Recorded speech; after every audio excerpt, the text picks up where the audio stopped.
히브리서 13장 1절에서 17절입니다.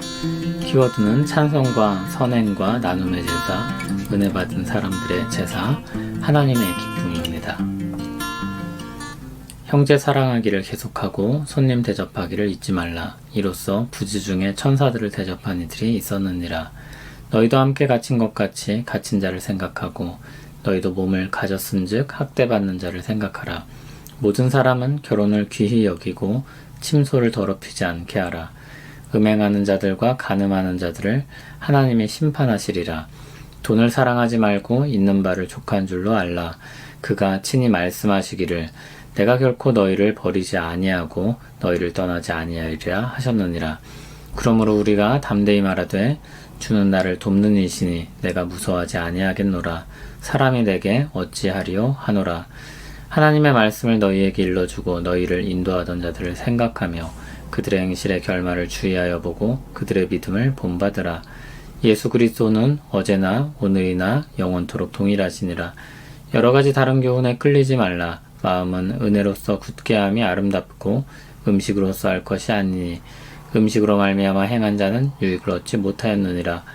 우리에게 제단이 있는데 장막에서 섬기는 자들은 그 제단에서 먹을 권한이 없나니 이는 죄를 위한 짐승의 피는 대제사장이 가지고 성소에 들어가고 그 육체는 영문 밖에서 불사름이라. 그러므로 예수도 자기 피로써 백성을 거룩하게 하려고 성문 밖에서 고난을 받으셨느니라. 그런즉 우리도 그의 치욕을 짊어지고 영문 밖으로 그에게 나아가자. 우리가 여기에는 영구한 도성이 없으므로 장차 올 것을 찾나니 그러므로 우리는 예수로 말미암아 항상 찬송의 제사를 하나님께 드리자. 이는 그 이름을 증언하는 입술의 열매니라. 오직 선을 행함과 서로 나누어 주기를 잊지 말라. 하나님은 이 같은 제사를 기뻐하시느니라. 너희를 인도하는 자들에게 순종하고 복종하라. 그들은 너희 영혼을 위하여 경성하기를 자신들이 청산할 자인 것 같이 하느니라. 그들로 하여금 즐거움으로 이것을 하게 하고 근심으로 하게 하지 말라. 그렇지 않으면 너희에게 유익이 없느니라. 아멘.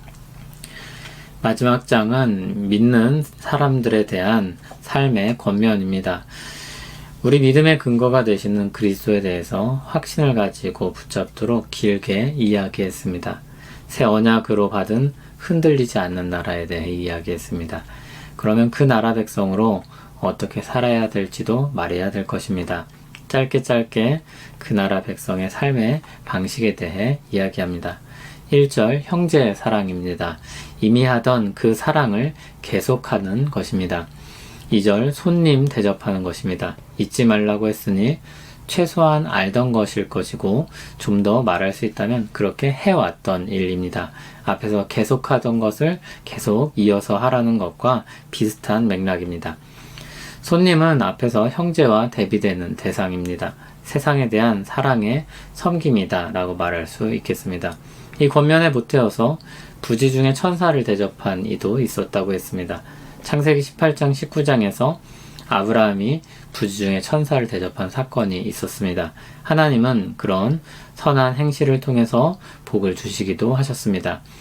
3절 갇힌 자를 함께 갇힌 것 같이 생각하고 학대받는 자를 자기 몸이 당하는 것처럼 생각하라고 했습니다. 어려운 형제에 공감하고 그들을 돌보는 것입니다. 4절 간음의 죄를 범하지 않는 것입니다. 더 적극적으로 표현을 해서 결혼을 귀히 여기라고 했습니다. 죄악으로 인해 뒤틀린 욕망 때문에 결혼은 언제나 위협을 받습니다. 성적인 부도덕함과 문란함으로부터 지켜내야 하는 것입니다. 5절 돈을 사랑하지 말아야 합니다. 돈을 사랑하는 것의 반대는 무엇입니까? 있는 것을 족하다고 여기는 것입니다. 여기 족하다고 여기는 것은 단순히 주제를 알고 살라는 뜻이 아닙니다. 5절을 보면 하나님이 우리를 결코 버리지 아니하신다는 말을 덧붙입니다. 이게 족하다고 여기는 근거입니다. 하나님이 함께 하시며 통치하시기 때문에 일용할 양식을 주실 것이라는 믿음과 기대를 가지고 사는 것입니다. 그래서 자신에게 있는 것을 족하다고 여기는 것은 믿음의 문제가 됩니다. 이런 맥락에서 돈을 사랑하는 것은 하나님에 대한 믿음이 없기 때문에 자신을 위해 더욱더 돈을 추구하는 것이다 라고 말할 수도 있습니다. 6절에서는 시편 118편을 인용해서 말합니다. 이 시편은 유대인들이 축제 때 자주 불렀던 감사시입니다. 담대한 확신을 가지고 믿음으로 이 시를 부릅니다. 주는 나를 돕는 이심으로 두려워하지 않을 것입니다. 사람이 어찌하지 못할 것입니다. 이렇게 몇 가지 권면을 하고 나서 시편으로 마무리를 합니다. 이렇게 하나님에 계신 믿음에 대한 고백을 합니다. 그리고 좀 주제를 바꿔서 7절에서는 지도자를 기억하라는 권면이 나옵니다. 여기서 지도자는 교회의 지도자를 가리킵니다. 과거형으로 쓰고 있기 때문에 사도들이나 이전의 교회 지도자들을 말하는 것일 것입니다. 그들을 기억하는 것은 단순히 그들을 길이라는 뜻이 아닙니다. 그들이 가르치고 인도한 교훈과 그들의 행실과 그 결말을 기억하라는 것입니다. 그들의 믿음을 본받는 것입니다. 8절에는 좀 맥락에 걸맞지 않는 듯한 인상을 주는 구절이 나옵니다. 이 구절은 그들의 믿음의 본이 어제나 오늘이나 동일하신 그리스도께 인정받는 것이며 지금 성도들에게도 여전히 유효한 믿음의 본이라는 것을 강조하는 말씀입니다. 9절에서 다시 그것을 구체적으로 말해서 다른 교훈에 끌리지 말 것을 강조하고 있습니다. 10절 아래서는 구약의 제사 방식을 언급하고 있는데 12절을 보면 그 제사 모습과 예수님의 모습을 대비시켜서 말합니다. 죄를 위한 짐승이 영문 즉 진 밖에서 불살라졌던 것처럼 주님이 우리 치욕을 짊어지고 성문 밖에서 고난을 받으셨습니다. 믿음의 본을 따르는 우리 역시 그리스도의 치욕을 짊어지고 영문 밖으로 나가자고 합니다. 우리가 짊어지는 것은 그분의 죄나 우리의 죄가 아니라 우리 때문에 받으셨던 그리스도의 치욕입니다. 그것을 우리가 짊어짐으로 우리 역시 그와 동일한 길을 가는 사람들임을 나타내는 것입니다. 그리스도의 이름으로 살기 시작하는 것입니다. 우리 정체성이 치욕을 당하신 그리스도께 있음을 기꺼이 받아들이고 나타내며 사는 것입니다. 그렇게 함으로써 14절에 말하듯이 우리 소속이 이 땅이 아니라 영구한 도성에 있음을 나타내는 것입니다. 그렇게 영구한 도성을 소유한 백성들은 희생의 제사가 아니라 찬송의 제사를 드립니다. 그리스도께서 행하신 일에 대한 감사와 기쁨으로 찬송으로 하나님을 예배합니다. 그 감사와 기쁨을 가지고 살아가는 삶이 어떻겠습니까? 선을 행하는 것, 그리고 서로 나눠주는 것입니다. 16절에 의하면 그것이 하나님이 기뻐하는 제사다라고 말합니다. 그러므로 우리 제사는 찬송의 제사와 더불어서 선행과 나눔의 제사다라고 말할 수 있습니다. 17절에서는 교회 지도자들에게 순종할 것을 말합니다. 정상적인 교회 지도자라면 어떤 역할을 맡고 있는 사람들입니까? 성도들의 영혼을 위해서 경성하는 사람들입니다. 다른 번역을 보면 영혼을 책임진다 또는 지킨다 라고 했습니다. 마치 자신이 청산할 일인 것처럼 그렇게 하는 것입니다. 그러므로 그 일을 함에 있어서 근심으로 하게 하지 말고 즐거움으로 하게 하라고 했습니다. 여기서 주의해야 할 것은 이 구절이 독재자를 위한 변명이 될 수는 없다는 것입니다. 지도자들에 대한 순종은 엄밀히 말하면 하나님이 두신 질서와 하나님의 말씀에 대한 순종입니다. 다시 말해서 하나님에 대한 믿음의 방식 중에 하나인 것입니다.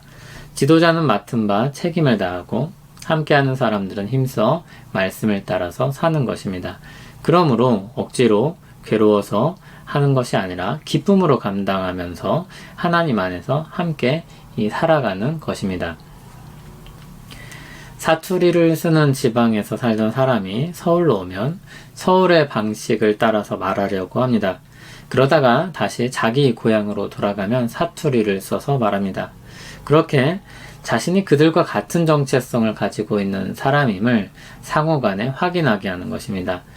그리스도의 치욕을 짊어지고 사는 것은 그런 것입니다. 그리스도의 치욕을 짊어지고 산다는 것은 본래 우리가 죄로 인해 죽어야 할 사람인데 그것을 그분이 대신 지시고 죽으셨다는 것을 인정하는 것입니다. 그리고 우리는 은혜를 받은 사람으로서 하나님 나라 백성이 되었다는 것을 나타내는 것입니다. 그렇게 우리는 영문 밖으로 나가서 진 안에 있는 사람들과 우리를 구분합니다. 우리 정체성이 은혜 위에 놓여 있음을 나타내는 것입니다. 이것은 우리를 개토화시키자는 말이 아닙니다. 사람들과의 교류를 끊거나 분리하자는 이야기가 아닙니다. 우리가 더 우월하거나 더 나은 사람이 된다는 것도 아닙니다. 오히려 우리는 더 나은 사람이 아닌데 은혜를 받은 사람임을 나타내는 것입니다. 오히려 은혜를 받아 백성된 사람이기 때문에 그 은혜의 나라 속한 목이 얼마나 좋은 것임을 드러내는 사람들인 것입니다. 은혜로 부르신 하나님을 드높이는 것입니다. 은혜 받은 사람들에겐 더 이상 희생제사가 필요하지 않습니다. 하나님께 나아가기 위한 또 다른 제사가 필요치 않은 것입니다. 그리스도께서 모든 것을 이루셨기 때문입니다. 은혜를 받은 사람들은 그리스도의 희생제사를 토대로 하나님과 교제하는 백성으로 살기 시작합니다. 그래서 찬송의 제사와 선행의 제사와 나눔의 제사를 드리는 것입니다. 정상적인 부모는 자기 자녀를 사랑하고 기뻐합니다. 그러나 그 자녀들의 모든 행동을 다 기뻐하지는 않습니다. 부모의 마음과 뜻에 걸맞는 말과 행동들을 기뻐합니다. 우리는 그리스도 안에서 하나님의 사랑과 기쁨이 된 사람들입니다. 그러나 우리 모든 삶이 하나님의 기쁨이 되지는 않습니다. 회개가 필요한 일들도 있는 것입니다. 오늘 말씀은 하나님이 기뻐하시는 제사가 무엇인지를 우리에게 제시해주고 있습니다. 이 말씀을 거울 삼아서 우리를 살피고 정돈하기를 소원합니다. 하나님의 기쁨으로 살아가는 우리 되기를 소원합니다. 하나님이 기뻐하시는 삶을 살기 원합니다. 우리가 주님의 기쁨이 되길 원하고 주 안에서 즐거워하기를 소원합니다. 주님의 은혜가 필요함을 고백합니다. 주께 영광 돌리는 우리 되게 하옵소서. 예수님 이름으로 기도합니다. 아멘.